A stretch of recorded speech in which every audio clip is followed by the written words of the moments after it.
한 주간 사시느라고 고생이 참 많으셨습니다. 하나님의 전에 오신 여러분 모두에게 하나님께서 특별한 은혜를 허락해 주시기를 바랍니다. 몇 년 전 영국의 한 일간지에 실린 기사입니다. 인도 북동부에 지오나 차나라는 사람이 살고 있는데 부인이 39명, 자녀가 94명, 며느리가 14명, 손자 손녀가 33명, 합계 181명이 한 가족입니다. 지금은 아마 더 늘었을 겁니다. 이 많은 가족이 100개가 넘는 방이 있는 5층짜리 건물에 함께 모여서 공동생활을 하고 있습니다. 자, 그 남성이 인터뷰를 하는데 자신이 부인이 39명을 맞이한 것은 신의 축복이다 이렇게 이야기하면서 현재 가족 수가 너무 적기 때문에 미국에 건너가 새로운 아내를 맞이할 계획을 세우고 있다. 현재 부인들도 적극적으로 지지하고 있다라고 이야기했습니다. 여러분, 이 사람의 삶이 어떨 것 같습니까? 그의 첫째 아들이 이렇게 이야기합니다. 아버지에게 39명의 아내가 있지만 모두 행복하게 잘 지내고 있고 어떠한 분쟁도 일어나지 않습니다. 여러분 생각은 어떠십니까? 행복할 것 같습니까? 살아보셔서 아시지 않아요? 한 사람하고 잘 지내는 것도 힘든 일인데 정말 행복할지 모르겠습니다. 여러분, 하나님의 질서를 벗어나서는 절대로 행복할 수가 없습니다.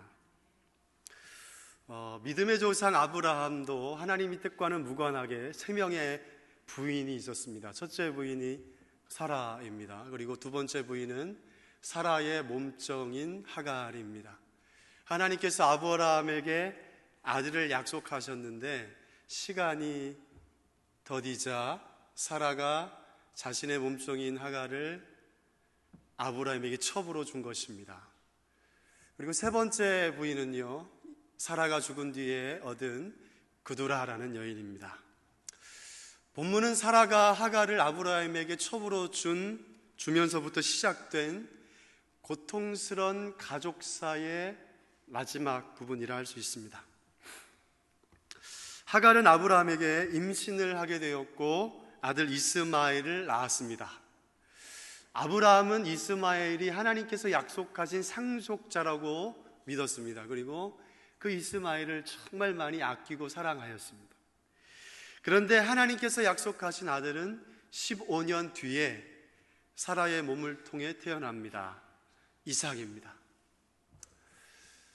사라와 아브라함에게 이 이삭이 최고의 가치가 되었습니다. 이스마엘이 그동안 아버지의 사랑과 관심을 독차지하고 있었는데 이제 그 모든 것을 동생 이삭에게 빼앗기게 된 것입니다. 사춘기 청소년 시기인 이 이스마엘에게 이삭에 대한 분노와 질투심을 극복하는 것이 너무나 힘든 일이었습니다. 이스마엘은 이 이삭을 조롱하기 시작합니다. 구체적으로 어떻게 괴롭혔는지 모르겠지만 그 모습을 지켜보던 이 사라가 당장 하갈과 이스마엘을 집에서 쫓아내라고 아브라함에게 주장을 하는 것입니다. 아브라함이 고민이 됩니다. 이삭을 생각하면 그냥 둘 수는 없고 또 그렇다고 갈 곳 없는 이스마엘을 무작정 내보낼 수도 없는 일이었습니다. 자, 그러던 중 하나님께서 아브라함을 찾아오셔서 이야기하시는 겁니다. 이스마엘도 너의 후손이기 때문에 내가 그로 큰 민족을 이루게 할 것이다. 그리고 하시는 말씀이 사라의 말대로 따르거라. 아브라함은 하나님께서 하갈과 이스마엘의 삶을 책임져 주실 것을 믿고 그들을 떠나보냅니다. 여러분 생각해 보시죠. 아무런 목적지도 없이 집에서 내쫓기는 하갈과 이스마엘의 심정이 어땠을 것 같습니까? 앞이 캄캄했을 것입니다. 그들은 브엘세바 광야에서 방황합니다. 가지고 나온 물도 다 떨어졌습니다. 이제 정말 어떻게 해야 하는 것입니까? 죽었구나, 죽었구나. 죽음의 공포가 찾아왔습니다. 그런데 하갈에게 더 고통스럽고 끔찍스러운 것은 아들이 죽어가는 모습을 지켜보아야 한다는 것입니다.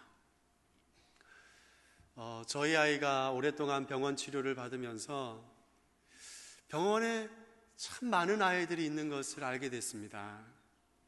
정말로 많은 아이들이 고통 속에 치료받고 있는 모습을 보았습니다. 신생아들이 중환자실에 들어가 있고 인큐베이터 안에 들어가 있고 그런 모습을 보면 참으로 안타깝습니다. 아이가 아파서 그러는지 배가 고파서 그러는지 그렇게 우는데도 엄마가 무엇을 해주고 싶어도 해줄 수가 없는 것이에요. 한 엄마가 그러는 겁니다. 아이가 밤새도록 얼마나 울었는지 아침에 가보니까 아이가 우는데 목소리가 안 나오더라는 겁니다.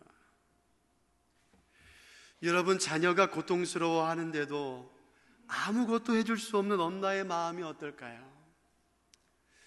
본문의 하갈의 마음이 꼭 그랬을 겁니다. 하갈도 죽어가는 아들을 위해 할 수 있는 것이 아무것도 없습니다. 할 수 있는 것이라고는 작은 그늘도 만들지 못하는 사막의 가시덤불 안에 아들을 누이고 작은 고통이라도 줄여주는 것, 그것이 할 수 있는 전부입니다. 그리고는 아들이 죽어가는 모습을 차마 바라볼 수가 없어서 화살이 날아갈 만큼 떨어져 거기 주저앉아 소리치며 엉엉 울부짖는 것입니다. 사실 이 상황은 예견된 겁니다. 하갈은 이런 상황이 올 줄 알았습니다. 여러분 생각해 보세요. 살려는 의지가 있었다면 광야로 들어갔을까요? 살아보겠다는 의지가 있었다면 살 수 있는 곳을 찾아가야 하는 것 아닙니까? 그런데 살 수 없는 광야로 들어갔다라는 것은 살아보겠다는 의지가 없는 것입니다. 다시 말하면 죽기 위해서 일부러 광야를 선택한 것입니다. 보통 사람 같으면 자식 생각해서라도 어떻게든 살아보려고 했을 텐데 하갈에게 그런 의지조차 없는 것 보면 하갈의 마음이 완전히 주저앉아 버린 것입니다. 살아갈 용기, 살아갈 희망이 제로입니다. 여러분, 우리에게도 앞이 캄캄한 순간들이 찾아옵니다. 갑자기 내게 몹쓸 병이 생겼습니다. 열심히 치료받는데도 쉬이 좋아지지 않고 투병 생활이 길어집니다. 갑자기 의지하던 내 가족이 세상을 떠났습니다. 사업이 많이 어려워졌습니다. 회사에서 사직을 권고받았습니다. 취업 시험을 봤는데 또 떨어졌습니다. 가족들과의 사이가 심하게 틀어졌습니다. 이외에도 여러 가지 어려움들이 있겠죠. 여러분, 앞이 캄캄할 때 여러분은 어떤 사람들이십니까? 앞이 캄캄하면 문제만 보입니다. 부정적인 생각들이 꼬리에 꼬리를 물고 작은 생각이 눈덩이처럼 커지고 더욱 깊은 어둠 속으로 빨려 들어갑니다. 그리고 갈 때까지 가서는 결론을 내리지요. 죽어야겠다. 죽고 싶다. 여러분, 지금도 세상에는 삶이 너무 힘들어서 죽고 싶어 하는 사람이 참으로 많습니다. 여러분도 너무 힘들고 앞이 캄캄해서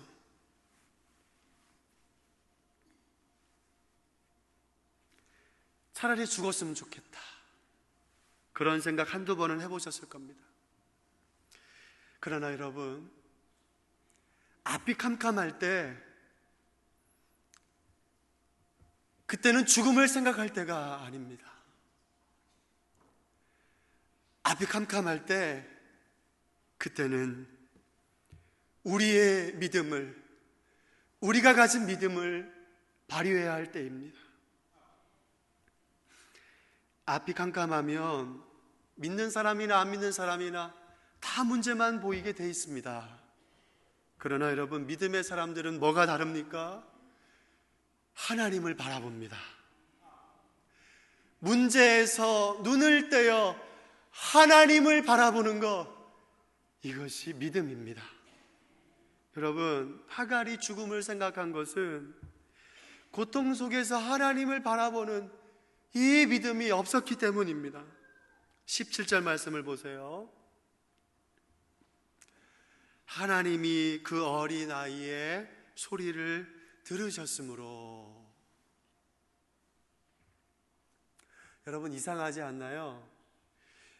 울부짖은 것은 하갈인데 하나님이 아들 이스마엘의 소리를 들으셨다고 선서를 통해 이야기하시는 겁니다. 왜 이런 말씀하시는 겁니까? 이스마엘도 울고 있었던 것입니다. 울부짖는 엄마의 소리가 왜 안 들렸겠어요? 엄마의 울음소리가 이스마엘의 두 귀를 지나 가슴에 비수같이 꽂혔습니다. 그리고는 이스마엘도 그 가시덤불에 힘없이 누워 고통스러운 눈물을 흘리고 있었던 것입니다. 하나님은 이스마엘의 울음소리를 들으셨습니다. 물론 하갈의 울음소리도 들으셨습니다. 하갈은요, 하나님께서 너 아들의 울음소리를 들으셨어 라는 천사의 말을 들었을 때에 아차 하고 깨달았어야 했습니다. 죽으려고 광야로 뛰어든 자신의 선택을 후회해야 했습니다. 왜 그렇게 해야 하는지 아십니까? 하갈이 하나님을 처음 만난 것은 약 16년 전입니다. 그때도 광야였습니다. 하갈이 임신을 하고 아이를 낳지 못하는 사라를 업신여기자 사라가 학대하기 시작합니다. 그 학대를 견디지 못하고 이 하갈이 광야로 도망갔습니다. 그렇게 광야에서 도망하는 하갈을 하나님께서 천사를 보내셔서 그를 만나 주셨습니다. 하갈이 그때 깨달은 사실이 있어요. 아, 하나님이 나 같은 사람도 살피고 계시는구나. 아, 하나님이 나 같은 사람도 돌보고 계시는구나. 세상에 나를 이해해주고 내 편이 되어주고 나를 도와주리가 아무도 없는 줄 알았는데 하나님이 나의 곁에 계셨고 나의 고통의 소리를 듣고 계시는구나. 이 사실을 깊이 체험한 것입니다. 그리고 나서 천사가 이야기합니다. 너가 아들을 낳을 텐데 이름을 이스마엘이라고 해. 하나님께서 아들의 이름을 지어주셨어요. 이스마엘, 그 이름의 뜻이 무엇이냐면 하나님께서 들으신다라는 뜻입니다. 여러분, 천사가 하나님께서 아들 이스마엘의 이름을 왜 그렇게 지으라고 하셨는지 그 이유를 설명합니다.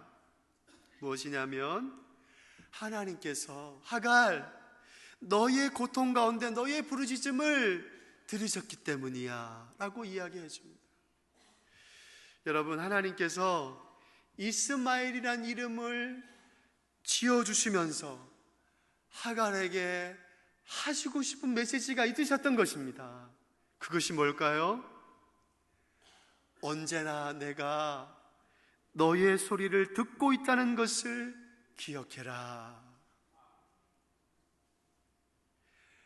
하갈은 아들의 이름을 부를 때마다 생각해야 했습니다. 어떤 생각이요? 그래, 하나님이 듣고 계시지. 그래, 하나님이 내 소리를 듣고 계시지. 그런데 하갈은 이 사실을 잊어버린 것입니다. 아들의 이름을 부르고 있으면서도 그 사실을 잊어버린 것입니다. 자신의 소리를 듣고 계신 하나님을 잊어버린 것입니다. 앞이 캄캄해진 지금 하나님을 찾을 생각을 못하고 16년 전 하나님을 만나기 이전처럼 똑같이 세상에 나를 이해해주고 내 편이 되어주고 나를 도와줄 리가 아무도 없다고 생각하고 죽을 생각만 하고 있는 것입니다. 사랑하는 여러분, 앞이 캄캄할 때 우리의 고통의 소리를 듣고 계신 하나님이 나의 옆에 계시다는 사실을 기억하시기를 바랍니다. 문제에 몰두하지 말고 믿음을 발휘하여 하나님을 바라보시기를 바랍니다. 물론 너무 힘들면 기도가 조차 나오지 않아요. 말씀이 눈에 들어오지 않아요. 말씀이 귀에 들리지 않아요. 그래도 주님 전에 나와 엎드리는 것입니다. 그래도 아버지 이름 석자라도 불러보는 것입니다. 오래된 복음송이 생각났습니다. 오늘 집을 나서기 전이란 노래입니다. 오늘 집을 나서기 전 기도했나요? 오늘 하루 은총위에 호소했나요? 어려운 시험 당할 때 기도했나요? 주가 함께 당하시면 능히 이기리. 기도는 우리의 안식 빛으로 인도하리. 앞이 캄캄할 때 기도 잊지 마세요. 우리 함께 찬양했으면 좋겠어요.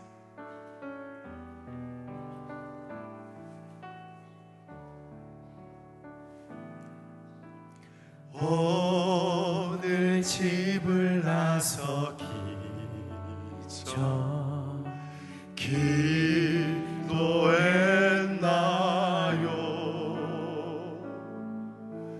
오늘 받을 은총 위에 호소했나요?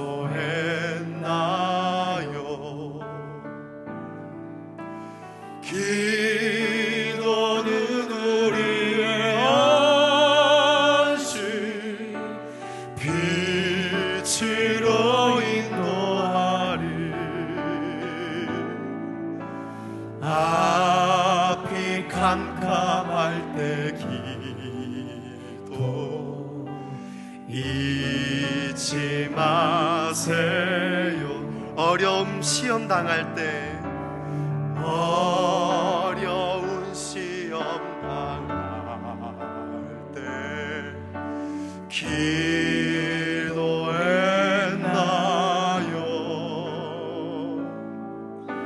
주가 함께 당하시면 능히 이기리. 여러분 믿으시나요? 기도는 우리의 안식 빛으로 인도하리. 앞이 캄캄할 때 기도 잊지 마세요. 아멘. 여러분, 앞이 캄캄할 때 우리는 기도합니다. 우리는 기도합니다. 문제에서 눈을 떼어 믿음으로 하나님을 바라보는 저와 여러분 될 수 있기를 주의 이름으로 축원합니다. 그렇다면 여러분, 우리가 왜 앞이 캄캄할 때 하나님을 바라보아야 하는 것입니까? 17절 보시면 하나님의 사자가 하늘에서부터 하갈을 불러 이르되 하갈아, 무슨 일이냐? 두려워하지 말라. 하나님이 저기 있는 아이의 소리를 들으셨나니? 여러분, 하나님께서 하갈에게 하신 첫 번째 말씀이 두려워하지 말아라 겁니다. 하나님은 예나 지금이나 어려운 상황 가운데서도 당신을 바라보는 사람들에게 두려워하지 말라는 말씀을 들려주고 계십니다. 두려워하지 말아라. 두려워하지 말아라. 하갈이 지금 두려워하고 있는 것은 죽음입니다. 본인의 죽음보다도 사랑하는 어린 아들이 고통 중에 죽어가는 것을 두려워하고 있습니다. 하나님은 그 두려움을 떨쳐내라고 이야기하고 계십니다. 그런데 여러분 생각해 보세요. 두려움 떨치고 싶다고 그게 마음대로 되지 않잖아요. 그래서 하나님께서 두려움을 떨칠 수 있는 이유를 이야기하시는 것입니다. 자, 뭡니까? 내가 내 아들의 소리를 들었다라는 것입니다. 이 말씀은 아들의 소리를 들으신 하나님께서 아들이 죽도록 결코 내버려 두지 않으실 것이라는 확신과 기대를 갖게 하는 말씀입니다. 무슨 말입니까? 하나님은 단순히 우리에게 두려워하지 말라고만 말씀하시지 아니하고 우리가 두려워하는 그 문제를 다루신다라는 것입니다. 두 번째로 하나님께서 하갈에게 하시는 말씀이 있어요. 18절입니다. 일어나 아이를 일으켜 내 손으로 붙들라. 그가 큰 민족을 이루게 하리라. 일어나 아이를 일으켜 내 손으로 붙들라. 이 말씀은 엄마로서의 사명을 잘 감당하라는 말씀이에요. 아들 앞에서 주저앉아서 그렇게 힘겨워하는 모습 보이지 말고 씩씩하게 일어나는 것입니다. 그리고는 아들을 너의 손으로 일으켜 세워서 붙잡으라는 것입니다. 여기서 붙잡으라 라는 이 단어의 뜻은 강하게 하다, 굳세게 하다라는 뜻이에요. 이 말씀은요, 너 아이가 장성할 때까지 아이를 용기 내어 키우라는 것입니다. 지금 힘들지만 괜찮아, 힘을 내서 너 아이가 자랄 때까지 너가 붙들고 잘 양육해 가라는 것입니다.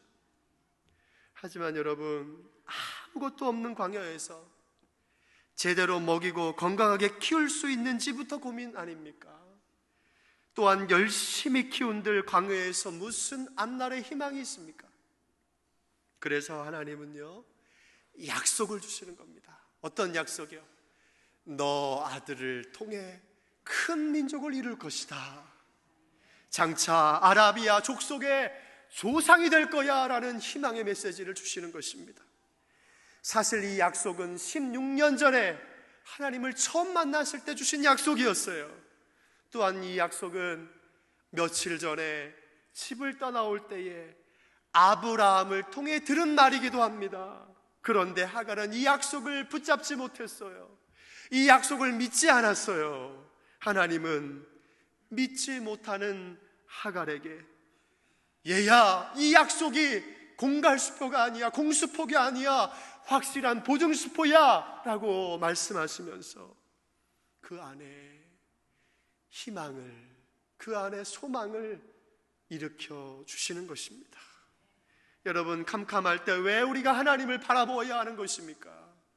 하나님을 바라볼 때에 하나님이 우리 안에 있는 두려움을 제거해 주시기 때문입니다. 하나님을 바라볼 때에 주저앉아 있는 우리의 심령의 용기와 희망을 불어일으키시고 우리를 세워주시기 때문입니다. 이 시간 하나님을 바라보시는 여러분 가운데 이러한 은혜가 함께 하시기를 축원합니다. 19절 말씀입니다.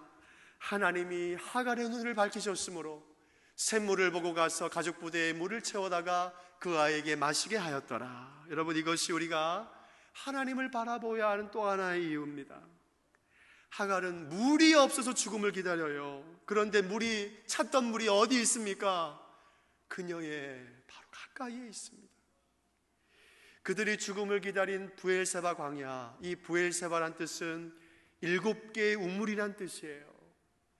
우물이 있는 곳에서 그들이 절망하고 죽음을 기다렸던 것입니다. 하갈의 눈이 어두워져 있었기 때문입니다.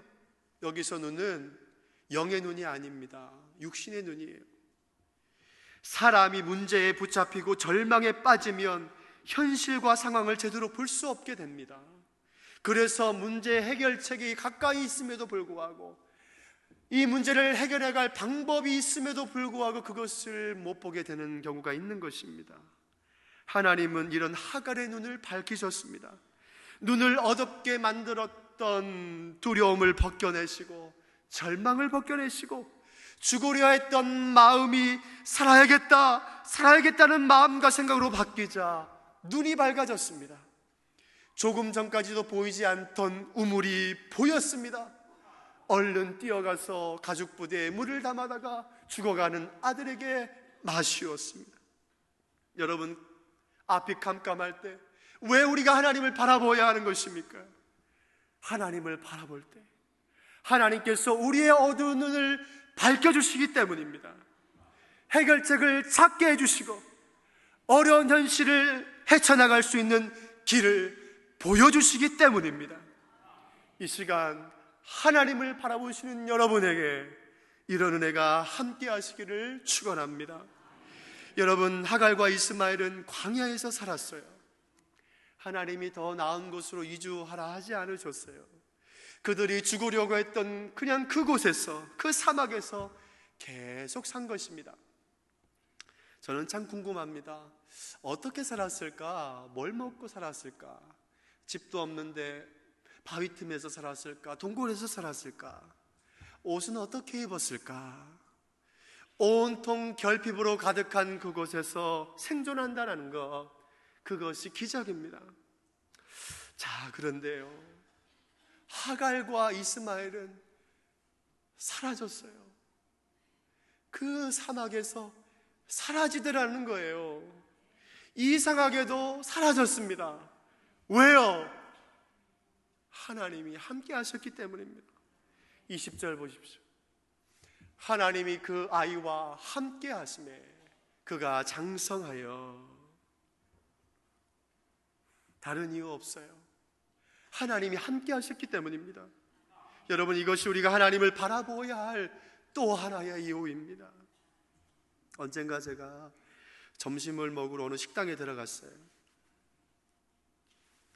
옆 테이블에 친정어머니와 딸처럼 보이는 분이 앉아서 식사를 하시는데요, 알고 보니까 시어머니와 며느리였습니다. 제가 두 분의 대화를 들으려고 들은 게 아니고요, 하도 소리를 크게 이야기하시길래 듣고 싶지 않지만 안 들으려고 해도 들려와서 제가 들었어요. 시어머니가 며느리 보고 그러는 거예요. 우리 부적쓰러 갈까? 부적쓰러 가자. 그랬더니 며느리가 하는 말이, 어머니, 조금 더 생각해 볼게요. 아이 아빠하고 이야기해 볼게요. 사실 확률은 50대 50인데 부적을 쓴다고 무슨 효능이 있을까 싶어요. 아주 그냥 또박또박 이야기를 너무 잘해요. 그러자 시어머니가 이렇게 이야기하는 겁니다. 나도 부적이 효능이 있다고 생각하지 않아. 아들 3명 다 대학 시험 볼 때마다 부적 썼는데 셋 다 삼수했어. 이 부적 쓰면 붙는다고 해서 부적 썼는데 또 떨어지고, 이 부적 쓰면 붙는다고 해서 부적 썼는데 또 떨어지고. 그런데 내가 왜 아직까지 부적 쓰는 줄 알아? 부적을 갖고 있을 때만이라도 마음의 위안이 되기 때문이야. 제가 그때 처음 알았어요.